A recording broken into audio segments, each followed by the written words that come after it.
परिंदों ने हमारे बेटी को पकड़ के और आंख में बालू दिया गया। इतना ज्यादा मक्का का उत्पादन होता है, लेकिन व्यवस्था जो है, मक्का सुखाने के लिए कोई व्यवस्था नहीं। और रेप करके उसको गला दबा के मार दिया गया। एक आध नहीं, अनेकों एक्सीडेंट जो है मक्का सुखाने की वजह से होता है। और बनमनखी में आपको पता है कि 8 लोगों की मृत्यु हुई थी सड़क हादसे को लेकर के। उनके परिजनों से मुलाकात करने खास तौर पे हम आए थे, संवेदना प्रकट करने आए थे।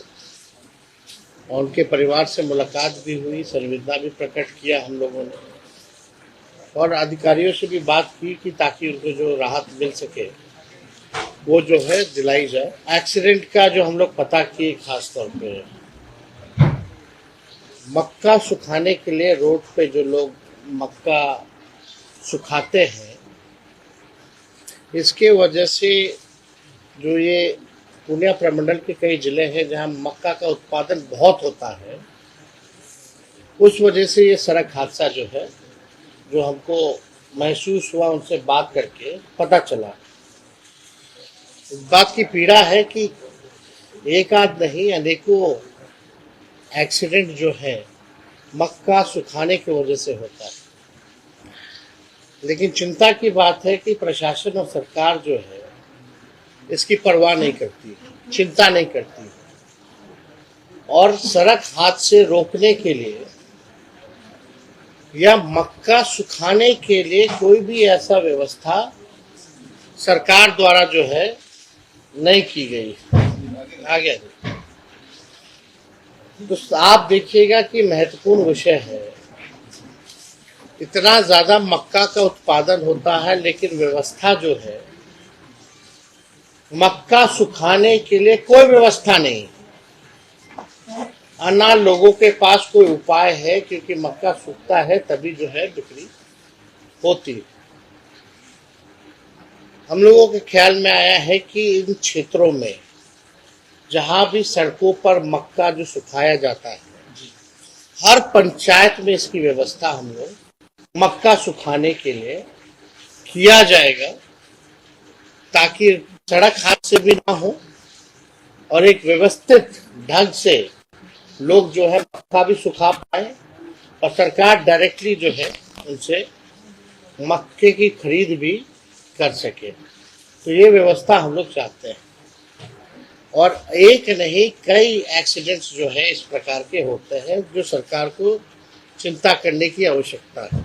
इनके साथ, इनके पुत्री के साथ बलात्कार हुआ, इनको जान से मार दिया गया, लेकिन कार्रवाई के नाम पे जीरो। जो मुख्य आरोपी है उनको छोड़ा जा रहा है, और पुलिस प्रशासन भी जो है इनको न्याय नहीं दिला रहा, बल्कि अपराधियों को ही संरक्षण देने का काम कर रहा है। और इस तरह के हादसे अति पिछड़ा परिवार, धार्मिक परिवार से आते हैं, और इस तरह का हादसा होता है तो न्याय गरीबों को जो है मिलना चाहिए। पॉक्सो धारा जो थी वो भी हटा दिया गया है। पोस्टमार्टम रिपोर्ट जो है उसको भी जो है कहा जा रहा है कि रिपोर्ट जो है ढंग का नहीं आया है। कई दिनों से इनकी मांग थी, अपनी बात को भी रखना चाहेंगे, तो हम चाहेंगे कि इसके बाद जो है हम अपनी बात को रखें। पहले आप क्या क्या हुआ है, आपको क्या लगता है, आप अपना बात को रखें। आप लोगों को प्रणाम करते हैं। जो हमारी काजल बेटी थी, हमारे नाम अमित मल्दा, और हमारी बेटी काजल कुमारी जो मक्का के घास लेने के तौर पर गई थी, और उनके साथ वो परिंदों ने हमारे बेटी को पकड़ के और आंख में बालू दिया गया, और दोनों हाथ तोड़ा गया, और उनके साथ रेप किया, और रेप करके उसको गला दबा के मार दिया गया। जो अपराधी जो गिरफ्तार हुआ उनको पकड़ा गया, और उनको बेल भी हो गया, सजा भी हो गया, बाहर भी आ गए। बोला जा रहा है उनके बारे में दोनों निर्दोष है। निर्दोष है, फिर दोषी कहाँ है? शंकर सिंह विधायक जो विधानसभा से हैं, और क्या कहते हैं जो आए लेसी सिंह ये, और आनंद प्रकाश जो रघुवंश नगर थाना का जो बड़ा बाबू है, वो तीनों चारों ने मिलके और हमारे केस को नॉर्मल कर दिए, उनको बढ़ा दिए, उसको मजबूती कर दिए भी दोनों लड़का निर्दोष है। इस घटना में दोनों लड़का शामिल नहीं है, बाहर है। फिर इसमें कौन है दोषी? हम इंसाफ के लिए हम ठोकर खा रहे हैं, भटक रहे हैं और हमें इंसाफ नहीं मिल रहा है। 12 फरवरी को हुआ घटना कितने दिन में बाहर और 3 महीना हो गया और अभी तक हमारे बेटी को इंसाफ नहीं मिल रहा। कब से जेल से बाहर? जी हो गया 10-12 दिन हो गया जी, 10-12 दिन से बाहर है और उनको कहा जा रहा है कि निर्दोष है।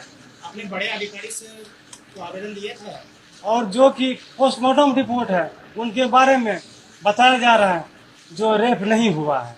और पप्पू यादव हमारे घर पे आए, आश्वासन दिए, जो बोला इसमें 4 लड़कों का, इस बच्ची का बॉडी पे हाथ का निशान है और उनके गाल पे दांत काटा गया है, गला दबा के उसको मौत कर दिया गया है और रेप उसमें नहीं बता रहा है। इनका मतलब है रिपोर्ट को गलबला दिया है।